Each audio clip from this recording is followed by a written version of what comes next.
আমি কি জানতে পারি তুই কি করছিস? কি রে, সব ডেটলের গন্ধ বেরোচ্ছে, সবকে ডেটল দিয়েছিস?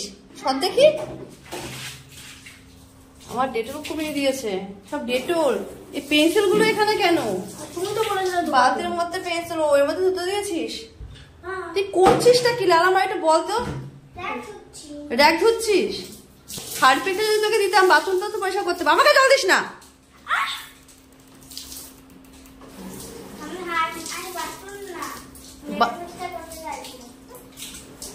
তো কতক্ষণ লাগবে? 1 ঘন্টা? মোটরের জল শেষ হয়ে যাবে।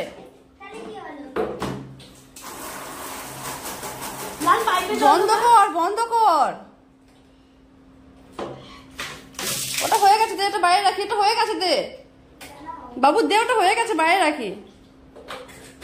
ওটা যদি বাইরে না রাখিস না তাহলে কিন্তু খারাপ হয়ে যাবে। দে, যেটা যেটা হয়ে গেছে আমাকে দে। ওর মধ্যে কিছু নেই রে, ওর মধ্যে কিছু নয়। আমার জলটা নষ্ট, আমার জলটা নষ্ট করছিস কেন?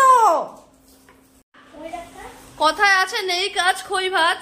তো আমার ছেলের অবস্থা হচ্ছে তাই। এখন র‍্যাকটা একটু পরিষ্কার করতে বলেছিলাম, সিরিয়াসলি, মানে আমাকে যাতে 10টা মিনিট ডিস্টার্ব না করে, আমি একটুখানি মানে চোখটা বন্ধ করব। তো বাথরুম থেকে সেই আওয়াজ হচ্ছে, এসে দেখি বাথরুমটাকে পুরো পশরা সাজিয়ে নিয়েছে। কি হবে এখানটা ভগবান জানে। মানে বই খাতা হচ্ছে নিচে নামিয়ে রেখে সমস্ত কিছু, ওর মধ্যে আমার নিজের বইও রয়েছে। আমার জলের ট্যাঙ্কি আজকে পুরো ফাঁকা হয়ে যাবে। এতক্ষণ তো মানে 100 লিটার ফাঁকা করেও দিয়েছে। কি করছিস রে?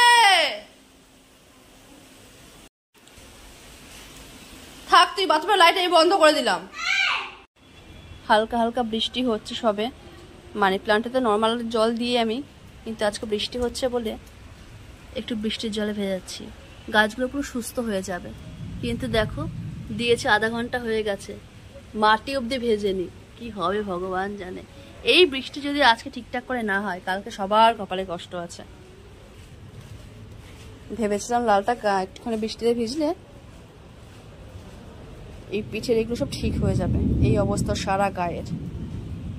মাথা ফোড়াটা অবশ্য ঠিক হয়ে গেছে, সারা গায়ের অবস্থা একদম পুরো পুড়ে পুড়ে কালো হয়ে গেছে। বরফ দিয়েছিলাম হালকা, যেখানে যেখানে বরফ দিয়েছে, সুতল দিয়েছে, সেখানে সেখানে পুড়ে গেছে। আকাশটা মনে হয় লিক করে গেছে, ভুল করে আবার এক ফোঁটা করে পড়ছে। মানে লোক দেখানো বৃষ্টি, এটা লোক দেখানো বৃষ্টি। কি গো, ফিরে এলে কেন? আর একটা ছাতা নেবে? বৃষ্টিটাকে তো অসম্মান করা হচ্ছে গো। না, আবার ঝমঝমিয়ে নামলো তো। বাবা, বৃষ্টি হচ্ছে তো। এদিকে আমার লালের কত আনন্দ। এলা, তুই একটু না ভিজেছিস জানিস? লালটাকে এতবার বারণ করলাম, বাবা পুরো ভিজিস না, কে শোনে কার কথা। সে তো ভিজছে, ওর গায়ের যে অবস্থা, ভিজুক। আগে ছোটবেলায় বলতাম, আই বৃষ্টি ঝেপে ধান দেবো মেপে, বৃষ্টি চলে যা লেবুর পাতায় করম চা। কে কে শুনেছো কথাটা? লাল বলছে আমি মা ছোটবেলা শুনেছি। পাখিটা পটি করে দেবে।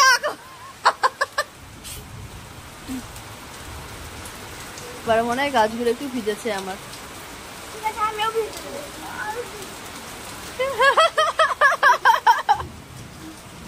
কোথায় যাচ্ছিস? কোথায়?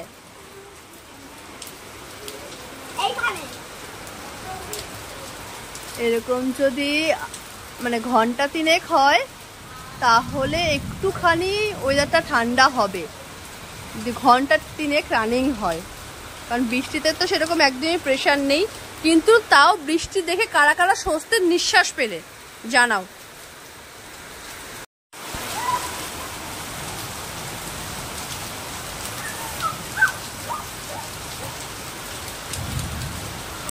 হ্যাঁ, গাছগুলো তো নামিয়ে দিয়েছি, শুধু ট্যাঙ্কির জলে না হচ্ছে না, মানে গাছ গোড়ার থেকে বেঁচে আছে, মরে যাচ্ছে।